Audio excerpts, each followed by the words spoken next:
Hi hello ನಮಸ್ತೆ. ಇವತ್ತು ನಾವು ತುಂಬ ಸಿಂಪಲ್ ಆಗಿರುವಂಥ ಬ್ರೆಡ್ಡಿಂದ ಮಾಡ್ಬೋದಂಥ ಸ್ವೀಟ್ ನೋಡೋಣ. ಈ ಮಾಡೋಕ್ಕೆ ತುಂಬ ಈಸಿ, ಯಾರು ಬೇಕಾದರೂ ಮಾಡ್ಬೋದು, ಮಕ್ಕಳು ಮಾಡ್ಬೋದು, ಬ್ಯಾಚುಲರ್ಸ್ ಮಾಡ್ಬೋದು. ಸ್ವೀಟ್ ತಿನ್ನಬೇಕು ಅಂದಾಗ ಒಂದು 5 ಮಿನಿಟ್ಸಲ್ಲಿ ರೆಡಿ ಆಗಿಬಿಡುತ್ತೆ. ಸೊ ಬನ್ನಿ ಏನೇನು ಬೇಕು, ಹೇಗೆ ಮಾಡೋದು ಅಂತ ನೋಡೋಣ. ಬೇಕಾಗುವ ಪದಾರ್ಥಗಳು: ಬ್ರೆಡ್, ಸಕ್ಕರೆ, ಏಲಕ್ಕಿ, ಕೇಸರು, ಹಾಲು ಮತ್ತು ಸ್ವಲ್ಪ ತುಪ್ಪ ಬೇಕು. ಈಗ ಒಂದು ಮಿಕ್ಸರ್ ಜಾರ್ನಲ್ಲಿ ಡೈಮಂಡ್ ಸಕ್ಕರೆ, ಏಲಕ್ಕಿ ಮತ್ತು ಬಾದಾಮನ್ನು ಹಾಕ್ಕೊಂಡು ಮಿಕ್ಸಿ ಮಾಡ್ಕೊಳ್ಳೋಣ. ಈಗ ಮಿಕ್ಸಿ ಆಗಿದೆ ನೋಡಿ. ನಾನು ಬ್ರೆಡ್ ಎಡ್ಜಸ್ನ ಕಟ್ ಮಾಡಿ ಇಟ್ಕೊಂಡಿದ್ದೀನಿ. ನೀವು ಬೇಕಂದರೆ ಹಾಗೇನೂ ಕೂಡ ಮಾಡ್ಕೋಬೋದು. ಸ್ಟವ್ ಹೊತ್ತಿಸಿ ಇವಾಗ ಒಂದು ಪ್ಯಾನ್ ಇಡ್ತೀನಿ. ಪ್ಯಾನ್ ಚೆನ್ನಾಗಿ ಬಿಸಿ ಆಗಲಿ. ಬಿಸಿ ಆದ ನಂತರ ನೀವು 1 ಸ್ಪೂನ್ ತುಪ್ಪ ಹಾಕಬೇಕಾಗತ್ತೆ. 1 ಸ್ಪೂನ್ ತುಪ್ಪ ಹಾಕಿ ಚೆನ್ನಾಗಿ ಸ್ಪ್ರೆಡ್ ಮಾಡ್ಕೊಳ್ಳೋಣ. ಎಲ್ಲ ಕಡೆ ಈವನ್ ಆಗಿ ಇರೋ ಥರ ತುಪ್ಪನ ಚೆನ್ನಾಗಿ ಸ್ಪ್ರೆಡ್ ಮಾಡ್ಕೊಳ್ಳಿ.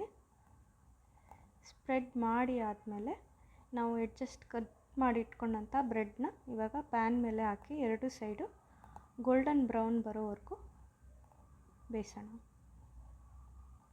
ಸೊ ನಾನು ಒಂದೊಂದೇ ಸ್ಲೈಸ್ ಇಡ್ತಾಯಿದ್ದೀನಿ. ಸೊ 2 ಕಡೆಗೆ ಕರೆಕ್ಟಾಗಿ ಗೋಲ್ಡನ್ ಬ್ರೌನ್ ಬರಬೇಕು. ಬ್ರೆಡ್ಡು ಯಾವುದೇ ಕಾರಣಕ್ಕೂ ಸೀದೋಗಬಾರ್ದು. ಆ ಟೇಸ್ಟ್ ಅನ್ನೋದು ಸಿಕ್ಕೋದಿಲ್ಲ ಸೀದೋದ್ರೆ. ಇವಾಗ ಹಾಲು ತಗೊಂಡು ನಾನು ಮಿಕ್ಸರ್ನಲ್ಲಿ ಏನು ಮಿಕ್ಸಿ ಮಾಡ್ಕೊಂಡಿದ್ದೆ ಆ ಮಿಶ್ರಣನ ಹಾಲಲ್ಲಿ ಹಾಕ್ಬಿಟ್ಟು ಚೆನ್ನಾಗಿ ಕಲಿಸ್ತೀನಿ.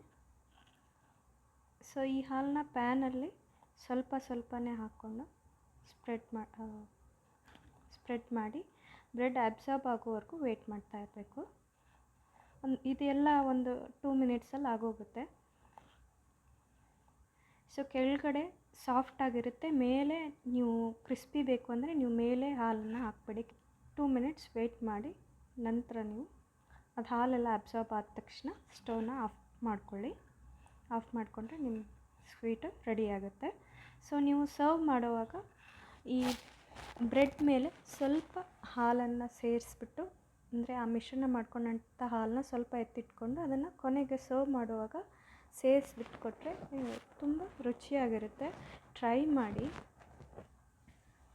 ಟೇಸ್ಟ್ ಮಾಡಿ, ಕಮೆಂಟ್ ಮಾಡಿ ತಿಳಿಸಿ ಹೇಗಿತ್ತು ಸ್ವೀಟು ಅಂತ. ನನ್ನ ವಿಡಿಯೋ ಇಷ್ಟ ಆಗಿದ್ದರೆ ಲೈಕ್ ಮಾಡಿ, ಸಬ್ಸ್ಕ್ರೈಬ್ ಮಾಡೋದನ್ನು ಮರಿಬೇಡಿ. ಮತ್ತೆ ಸಿಗೋಣ. ನಮಸ್ತೆ.